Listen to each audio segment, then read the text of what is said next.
Welcome to Missing the Mark, where we look for meaning in strange places. I'm Christopher. Some time ago, I made a video talking about the strange symbolism in the music video of Kesha's song Die Young. Here are all of the symbols she used.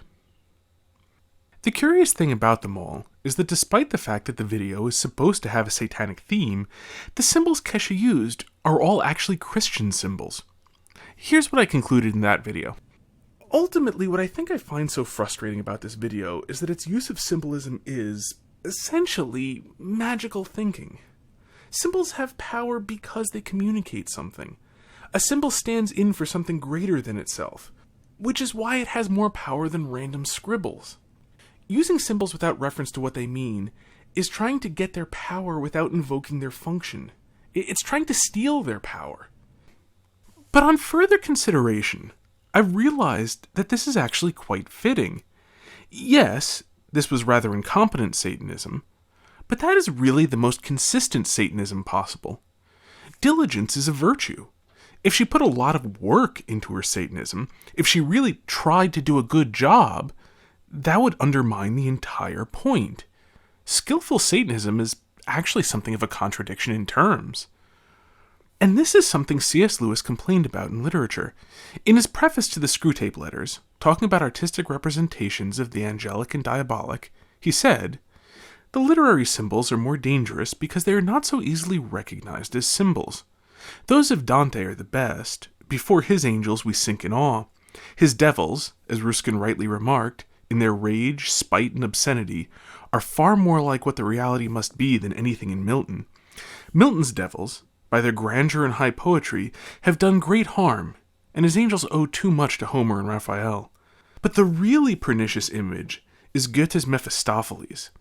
It is Faust, not he, who really exhibits the ruthless, sleepless, unsmiling concentration upon self, which is the mark of hell.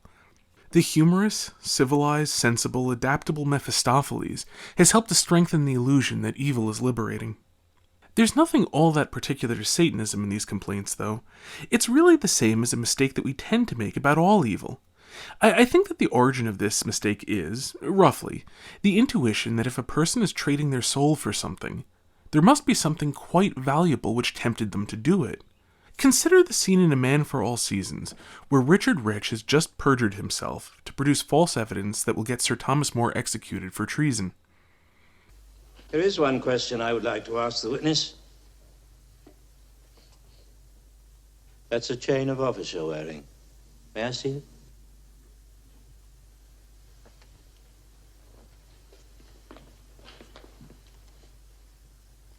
The Red Dragon. What's this? Sir Richard is appointed Attorney General for Wales. For Wales. Why, Richard, it profits a man nothing to give his soul for the whole world. But for Wales.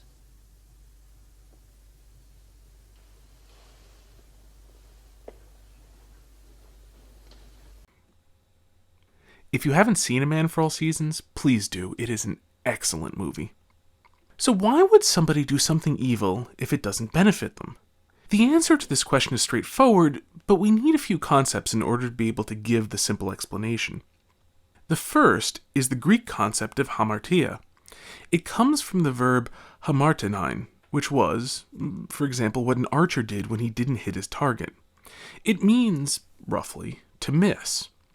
Hamartia thus means an error, or a mistake, or by the time you get to the early Christian church, sin. The key insight is that evil is not something positive, but something negative.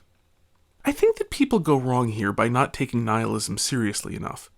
We think of a world working in perfect harmony and unity as the default, and of evil as a deviation from that. But in fact, the default is nothing. There need not be anything at all. No matter, no energy, no space or time or physics. Just pure nothing is the default. And yet, there is something. I don't even care at the moment whether you attribute that creation to God or to a quantum fluctuation. Well, I care a little bit, because the latter is still assuming that some sort of contingent laws of physics exist. But whatever. The point is that anything whatever that exists, in our contingent world, is more than had to exist. Whether you think of it as a gift or as something that fell off some cosmic truck that was driving by, from our perspective, it is all a positive addition to the nothingness, which is logically prior to it. When you look at it this way, you can see that good is not a maintenance of the status quo, but an addition to it.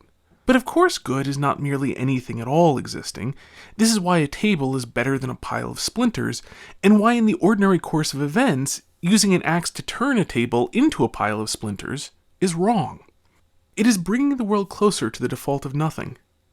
Good is not just any existence, but existence ordered according to a rational relationship. By rational ordering, small things can become something more than themselves. Put together in the right shape, splinters can be beautiful and hold things up off the ground. That is, they can be a table.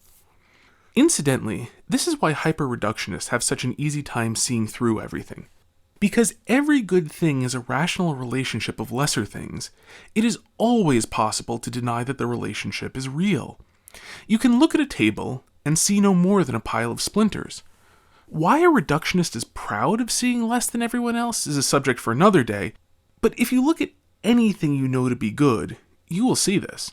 It is made up of a rational relationship of parts that form more than they would in some other relationship. Further, all good things themselves fit in a rational relationship with other good things.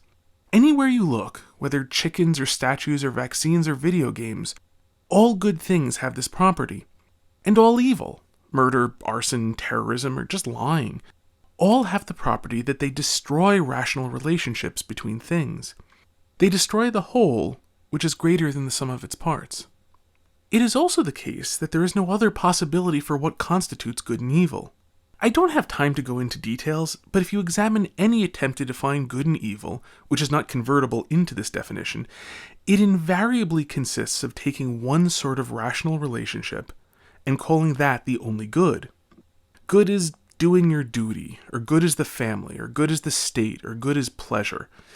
Every such thing, if you really spend time looking into it and seeing what its proponents actually mean by their words and actions, they are all taking some rational relationships and elevating them above all other rational relationships.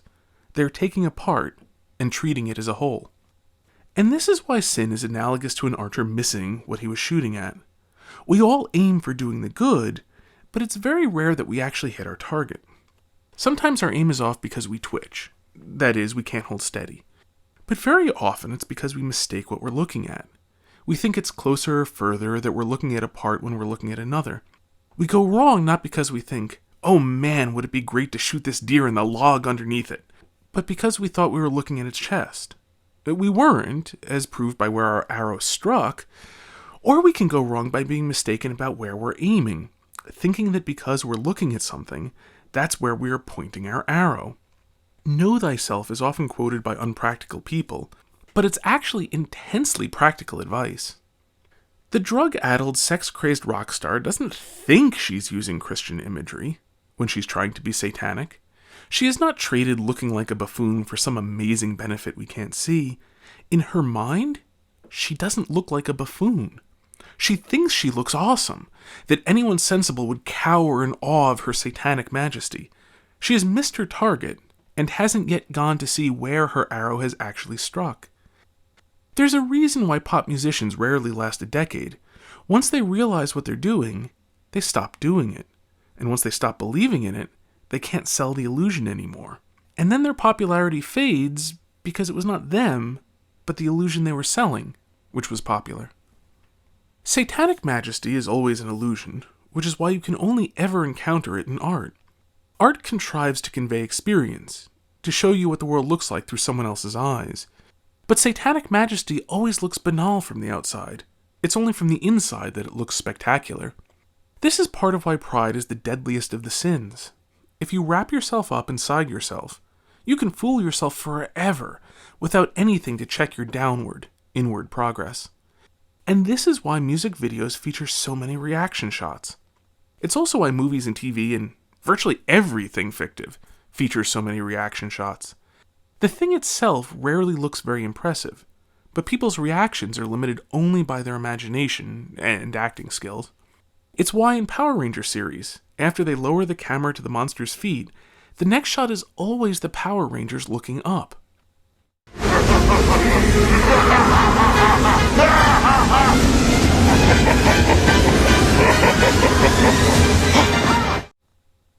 Our age has been called the age of many things, but is the age of nothing so much as it is the age of the reaction shot. TV news shows the reactions of people on the street, but it never shows you the considered opinions of people on something that happened 10 years ago. Collectively, we don't like reality. You can tell a tree by its fruit, which is why we prefer to look at seedlings. It's everywhere in entertainment, in which category news most certainly belongs, but it can be found throughout life, too. We endlessly discuss people's reactions, but we rarely discuss things and ideas. If we look at ourselves when we are tempted, we can see the same thing. We do not consider our temptations in themselves, but only how they will make us feel. I mean when we're experiencing them, not when we're regretting having given in to them afterwards. In the actual moment of giving in, our attention is never on the reality of what we're about to do. We're concentrating on how happy it will make us. That's why one of the techniques for avoiding temptation is to face up to what we're actually doing. Of course, sometimes we can't avoid facing up to what we're actually doing. In addiction, that's called hitting rock bottom. But when one is young and healthy, it's very rare that reality makes us face up to what we're doing. On TV, they always pick pretty people who smile for the camera, and so it's hard to believe that anything can be wrong when pretty people are happy. On Facebook, people post pictures of when things are going well, and the very fact that it's rude to tell people about how bad your day was means that we don't often face up to the reality of what's going on in life. A person has to be very unhappy indeed before they won't smile for the camera. Which is a pity, because so many people use reactions to tell whether the thing being reacted to is good or bad. Since people will put their best foot forward, this doesn't work. To know right from wrong, we must investigate the things themselves. And in fact, in our world, whether an action is defended on its own, or by the reactions to it, is actually a good heuristic for figuring out whether it is moral or immoral. If you can say something good about the action itself, it is probably moral. If it is only defended by people's reactions to it, it is probably immoral. That's only a heuristic, of course. People dance because it's fun, and dancing is legitimate. But dancing is also beautiful, at least when it's done well. There's very little you can say about heroin, except that it's fun. That's all for now. Until next time, may you hit everything you aim at.